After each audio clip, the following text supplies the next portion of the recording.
Эта идея вызревала несколько столетий. Ее выкрикивали иступленные сектанты, бормотали члены братства, несли на пиках отважные чехи, и, наконец, она была записана на бумаге и прибита к дверям храма.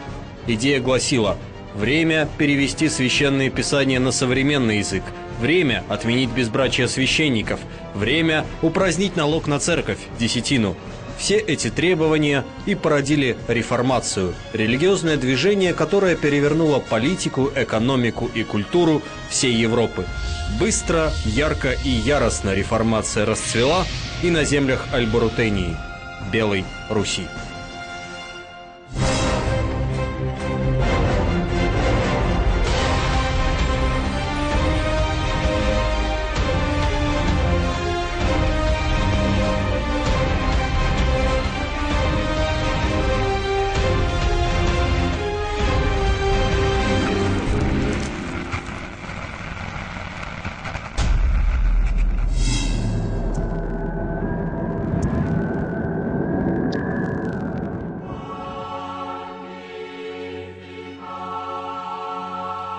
Реформация начала свое триумфальное шествие по Европе примерно в XVI веке. Однако ее истоки кроются в куда более ранних временах.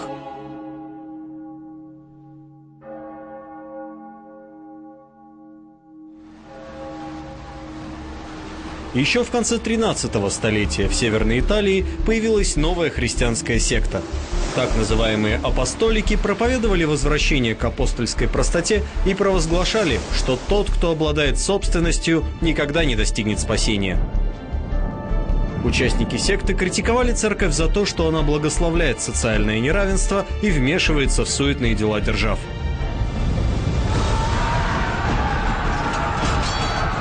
Апостолики захватывали города, убивали знатных и богатых, спасались от преследования папских войск и, в конце концов, были захвачены на горе Цибелла. Лидер секты Дольчин после страшных пыток был сожжен, и к середине XIV века сектантов-апостоликов в Европе не осталось.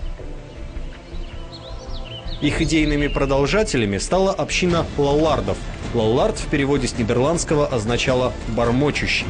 Эти люди также отстаивали социальное равенство и принимали участие в крестьянском восстании. Их основной тезис звучал так: «Когда Адам пахал, а Ева пряла, кто был дворянином?» Лолларды добивались отмены крепостного права и уравнения сословий.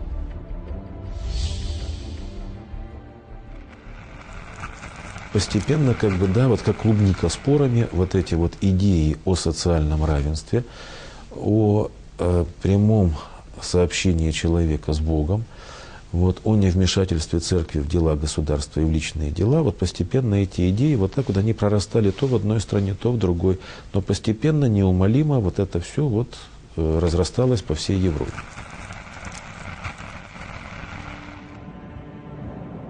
Секты и религиозные общины до поры до времени не находили среди населения широкой поддержки, но к XVI веку в Европе серьезно усилились антиклерикальные настроения. У каждого сословия в это время уже находились свои собственные претензии к папскому престолу.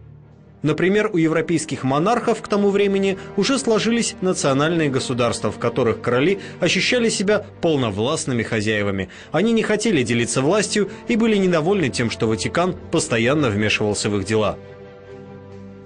Еще хуже обстояли дела среди крестьян. В народном фольклоре к тому времени сложился персонаж монаха-обжоры. Крестьяне любили рассказывать страшные сказки о том, что на самом деле происходит за стенами монастырей. Дело в том, что целибат, обет безбрачия, постные уставы и просто Божьи заповеди в Средневековье соблюдались не всеми представителями духовенства. В результате одного-двух случаев распутства или пьянства было достаточно, чтобы среди народа расползались нехорошие слухи и зарождалось недоверие. Тяжелым ударом по авторитету церкви стали также печально известные индульгенции. Первоначально они должны были освободить человека от наказания за те грехи, в которых он уже покаялся, причем выдавалась индульгенция лишь в том случае, если раскаяние было подкреплено добрыми делами, например, длительным постом, милостыней или паломничеством. В XIII веке Гуго Сен-Шерский первым решил посчитать заслуги Христа, Богоматери, святых, мучеников и пришел к выводу, что в распоряжении церкви находятся не только земельные владения, здания и драгоценная утварь, но и неисчерпаемая сокровищница сверхдобрых дел. В 1343 году Папа Римский Климент VI признал концепцию индульгенций. С тех пор достойный человек мог получить благодать за одно из добрых дел, совершенное некогда неким святым. Это избавляло его от наказания за грехи. Индульгенции были нужны не только живым, но и мертвым. Благодаря такой грамоте душа должна была освободиться от мук чистилища и проследовать в рай. Со временем начались злоупотребления, например, раздача грамот за денежные пожертвования, по сути, продажа. Все это, конечно, выглядело аморально. Вот. Плюс ко всему, римские папы того времени, конечно, не отличались высокоморальными качествами. Это были ребята очень жизнерадостные. Тот же Александр VI Борджиа, тот же Юлий II, Лев X. Вот. То, что они вытворяли, можно, конечно, говорить, но телевизор просто, монитор раскраснеется.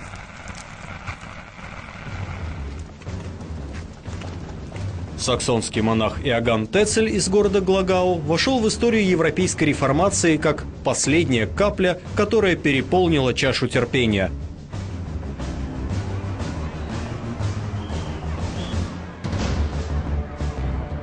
Тецель продавал индульгенции за деньги, навязывал их простецам и утверждал, что значение индульгенций превышает значение крещения.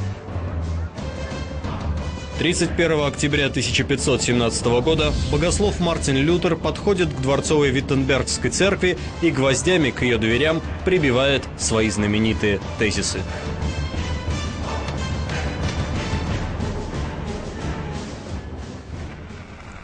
Это были тезисы в форме риторических вопросов, не требующих ответа, 95 штук. Основная масса их была направлена против индульгенций и против того, что церковь владеет огромными богатствами, но при этом не гнушается еще и собирать деньги с людей. 82-й тезис Мартина Лютера. Почему папа не освободит чистилища ради пресвятой любви к ближнему и крайне бедственного положения душ, то есть по причине наиглавнейшей, если он в то же время неисчислимое количество душ спасает ради презренных денег на постройку храма, то есть по причине наиничтожнейшей?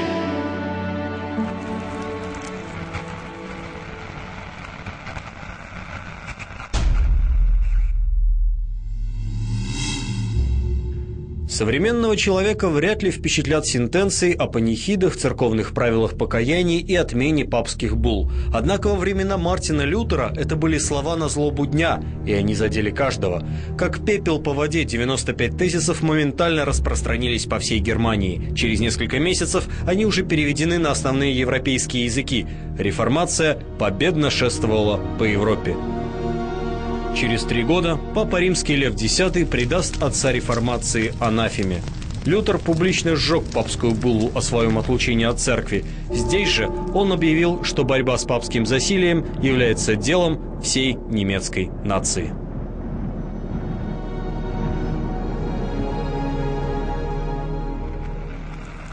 И вот здесь нужно особо подчеркнуть роль книгопечатания.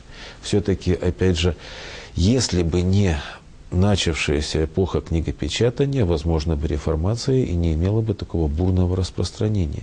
Теперь уже типографский станок может иметь любой богатый человек, желающий, и, пожалуйста, шлепай не хочу, в любом количестве экземпляров. Через полвека после лютеровских тезисов в Ватикане будет запрещена выдача индульгенции, связанная с деньгами. Однако будет уже слишком поздно. Основные принципы, которые провозгласила реформация, это признание того, что человек сам, напрямую, без посредства священников, может общаться с Господом. Это дешевизна церкви. Храмы реформаторов содержались не на церковную десятину, а на добровольные пожертвования прихожан. Это также провозглашенное невмешательство церкви в дела государства. Кроме того, это богослужение и издание Библии на национальных языках, для того, чтобы ее могли понимать простые люди. Что же определяет историю? Личность, судьба или стечение обстоятельств?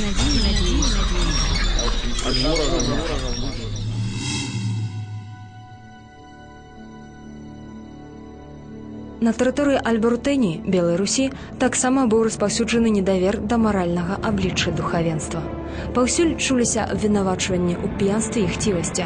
Гараджане нават намагаліся кантраляваць фінансавыя справы царквы. Так у Вільні ў 16 стагоддзі праваслаўныя месцічы патрабавалі права прысутнічаць пры інвентарызацыі храмаў. У іншых гарадах мяшчане самі вызначалі кандыдатуру святара на парафію. Са святым айцом падпісвалі адмысловую дамову-кантракт. Акрамя таго, ён прыносіў абавязковую зацверджаную ў магістраце прысягу аб тым, што будзе весці годнае маральнае жыццё і не стане скарыстоўваць царкоўныя сродкі на сваю карысць.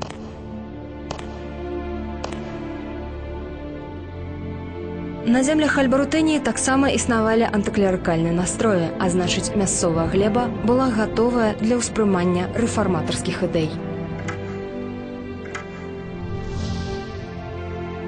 Аднак тагачасная вялікая княгіня літоўская Бонна Сфорца была заўзятай каталічкай. Дзякуючы гэтай жанчыне лютэранства ў Белай Русі было строга забароненае.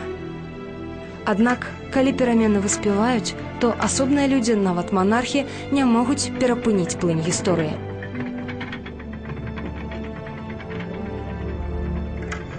Ужо сын каралевы Боны, Жыгімонт, быў гарачым прыхільнікам пратэстантызму. Ён вёў перапіску з айцамі рэфармацыі. Жыгімонту нават прапанавалі ўзначаліць рэлігійную рэвалюцыю ў Еўропе. Ад гэтай прапановы ён сціпла адмовіўся, але ўсё ж менавіта яму Мартин Лютер прысвяціў свой знакаміты пераклад Бібліі, а Кальвін сваё тлумачэнне да паслання апостала Паўла. Жыгімонт Август атрымаў нават імянушку «Кароль рэфарматараў». Мартин Лютер прапанаваў яму ўзначаліць увесь рэфарматарскі рух, бо, зразумела, рэфарматарскія лідары шукалі сабе манархаў, якія ставіліся да іх станоўча, каб атрымаць светскую, мірскую падтрымку ад главы дзяржавы. Асноўнымі прапаведнікамі рэфармацыі на нашых землях сталі магнаты, прадстаўнікі багатых і ўплывовых родаў. Большасць з іх навучаліся ў заходніх універсітэтах і там, яшчэ студэнтамі, прынялі пратэстанцкія ідэі. З архіўных крыніц нам вядома, што ў перыяд ад 1523 да 46 гадоў не менш за 20 маладых магнатаў з Вялікага княства Літоўскага слухалі лекцыі Мартина Лютера. Сярод іх быў і будучы войт Берасця, канцлер і ваевода Мікалай Радзівіл Чорны. Некаранаваны кароль Літвы, так называлі гэтага чалавека. У 1553 годзе ён публічна аб'явіў, што пераходзіць з каталіцтва ў лютэранскую веру. Прыкладна ў гэты ж час Мікалай Радзівіл заснаваў адну з першых лютэранскіх парафій на тэрыторыі Альбертэнія. У Берасцейскім замку паўстаў першы пратэстанцкі збор. Храмы рэфарматараў выглядалі вельмі сціпла. Іх называлі зборамі, бо людзі збіраліся туды слухаць пропаведзі. Замест іерархіі святароў рэфармацыя усталявала святарства ўсіх вернікаў. Чытанне малітваў, абмеркаванне Евангелля, богаслужэння мог весці звычайны чалавек. Хронікі сведчаць, што ў галоўнай зале Радзівілаўскага замка вісеў габелен з выявай Мартина Лютера. Аднак знаходзіўся ён там зусім нядоўга. Праз некалькі год Мікалай Радзівіл перайшоў у больш радыкальнае вучэнне – у кальвінізм.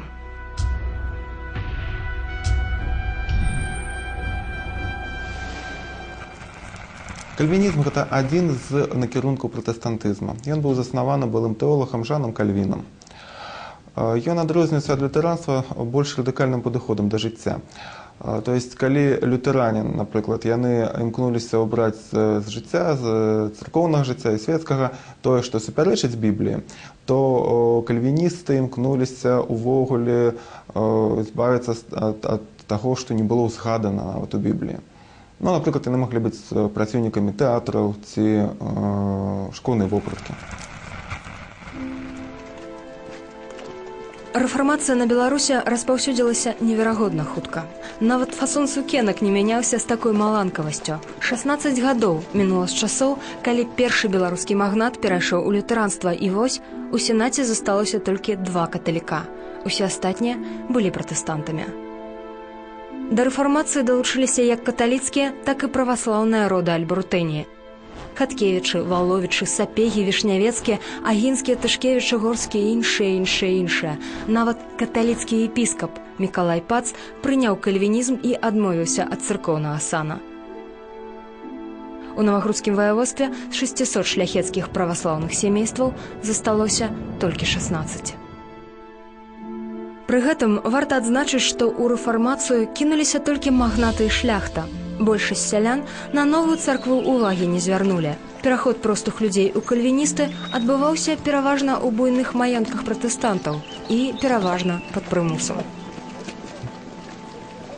Рэфармацыя выклікала сапраўдны культурны выбух. Барацьба ідэй адбываецца ў галаве чалавека. Пратэстанты гэта добра ведалі. Таму друкарні і школы разглядаліся як агнявыя пазіцыі, а кнігі набылі значэнне куль, якія цэлілі ў сэрцы астатніх грамадзян. Магнаты не шкадавалі сродкаў на ідэалагічную вайну, таму ў сярэдзіне 16 стагоддзя адбыўся самы імклівы культурны ўздым у гісторыі Альбрутэніі. Пазней гэты час назвалі залатым векам нашай гісторыі.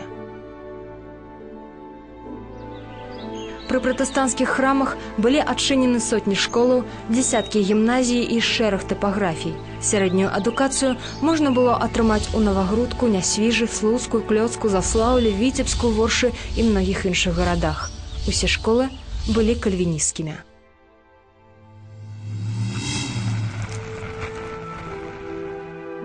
Статут Слуцкай кальвінісцкай гімназіі. Адчыненыя дзверы, што вядуць да нашых грацыяў і музаў для ўсіх сумленных і шчырых людзей. Узрост, становішча, веравызнання не маюць для нас аніякай розніцы. Месца на гэтых школьных лавах дадзена жабраку не менш, чым крэзу, каталіку не менш, чым прыхільніку рэфармацыі.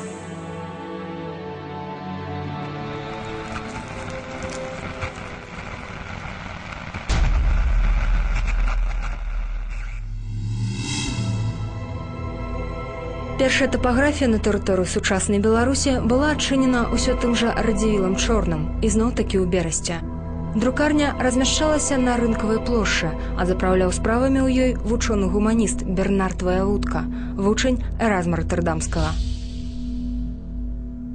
Тут быў выдадзены таксама першы друкаваны публіцыстычны твор на Беларусе, польскамоўнае выданне «Два лісты».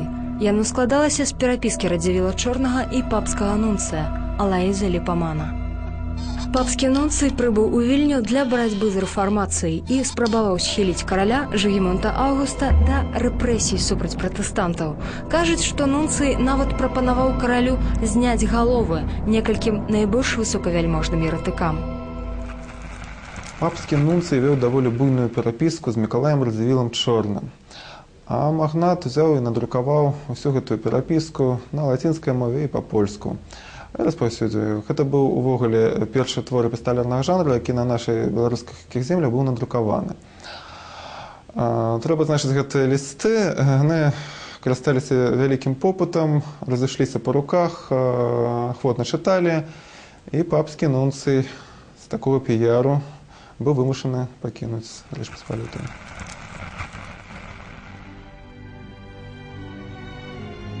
Праз некалькі год кароль Жыгімонт выпусціў прывілей, які ўраўноўваў у правах пратэстантаў і каталікоў.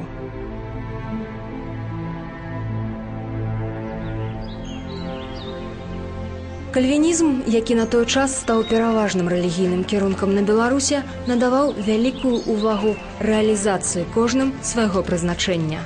Гэтае вучэнне абавязвала якасна выконваць сваю працу і ўдасканальвацца ў майстэрстве. Вялікія змены з рэлігійнага жыцця непазбежна пераходзілі на паўсядзённасць нашых продкаў, і гэтыя змены адчулі ўсе, ад князёў да жабракоў.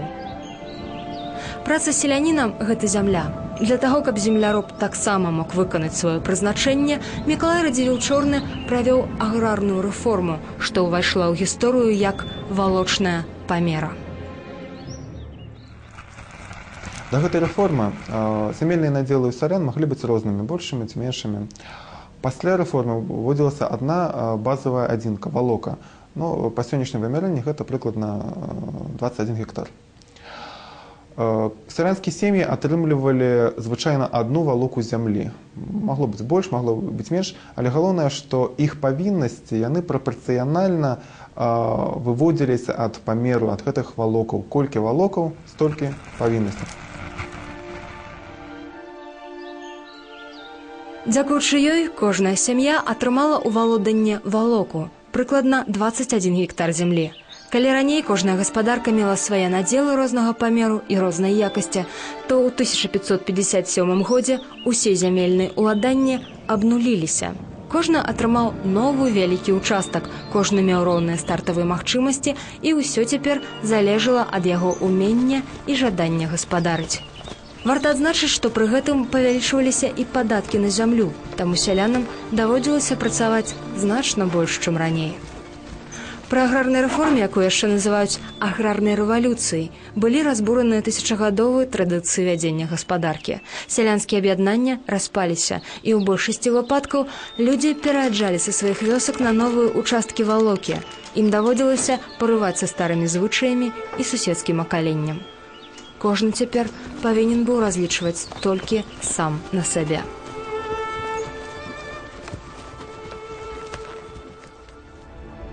Не ўсе здолелі прайсці гэта выпрабаванне. Некаторыя сяляне станавіліся заможнымі, аднак многія гаспадаркі былі даведзеныя да галечы.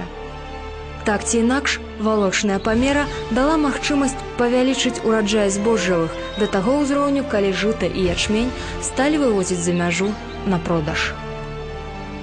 Да гэтага адным з найгалоўнейшых экспартных тавараў Альбарутэнії быў воск.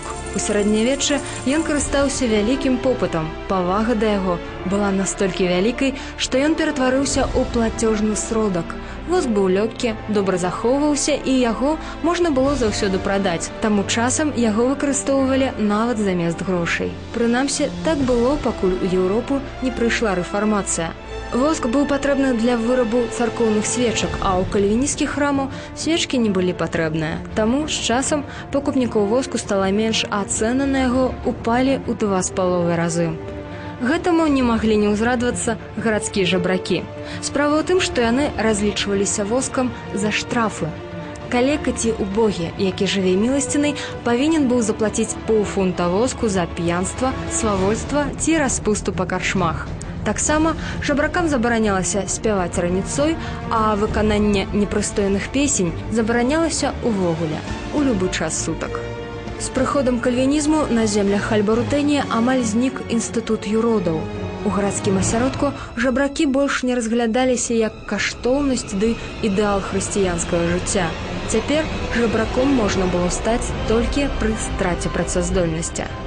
Рэфарматарскія прапаведнікі адмаўлялі міласціну як Богам блаславленную справу і абвяшчалі неабходнасць працы для кожнага грамадзяніна. У выніку чаго магістраты беларускіх гарадоў намагаліся рэгуляваць колькасць беларускіх жабракоў. У Магілёве стварылі спецыяльны цэх жабракоў. І спецыяльны чыноўнік, адмысловы чыноўнік, які зваўся калецкі староста, яго была абязанасць абыходзіць кожнага жабрака, рэгістраваць яго, правяраць стан яго здароўя. І калі жабрак быў хворы на інфекцыйную хваробу, ці наадварот ён быў абсалютна здаровы, яго выганялі за гарадскую браму. Усё гэта дапамагала аддзяліць тых, хто проста не жадае працаваць, ад тых, каму сапраўды была патрэбная дапамога. Пры такім практычным падыходзе да жабрацтва ў рэфармаваным грамадстве міласціна ўсё ж заставалася распаўсюджанай. Ахвяраванне на патрэбы убогіх змяшчае большасць тагачасных завяшчанняў тастаментаў. Рэфармацыя прынесла ідэю вольнасці і адказнасці за сабе. Аднак прыхільнікі, што гэта хутка прыйшлі да яе, з той жа паспешнасцю адштурхнуліся, калі прага незалежнасці пачала выспяваць і ў сялянстве. За духоўнай роўнасцю многія ўбачылі спакуслівы бляск роўнасці сацыяльнай. Цытата з кнігі дзеяў святых апосталаў гласіла: «Трэба слухацца больш Бога, чым чалавекаў». Гэтую фразу многія пачалі браць на ўзбраенне. Людзі, па сутнасці, атрымалі магчымасць самім прымаць рашэнне, і ўлада станавілася аб'ектам нападак. Першае сялянскае паўстанне паднялося ў Германії. У галоўнай бітве загінула 6 000 прасталюдзінаў, войскі ж арыстакратаў згубілі ўсяго 6 чалавек. Аднак гэтага было дастаткова, каб шляхта спужалася той волі, якой прагнула сама. Суды інквізіцыі, вогнішчы, складзены з кніг святога пісання, інтрыгі езуітаў, прымусілі пацямнець бляск залатога века Альбертыні. Надыходзілі цёмныя часы контррэфармацыі.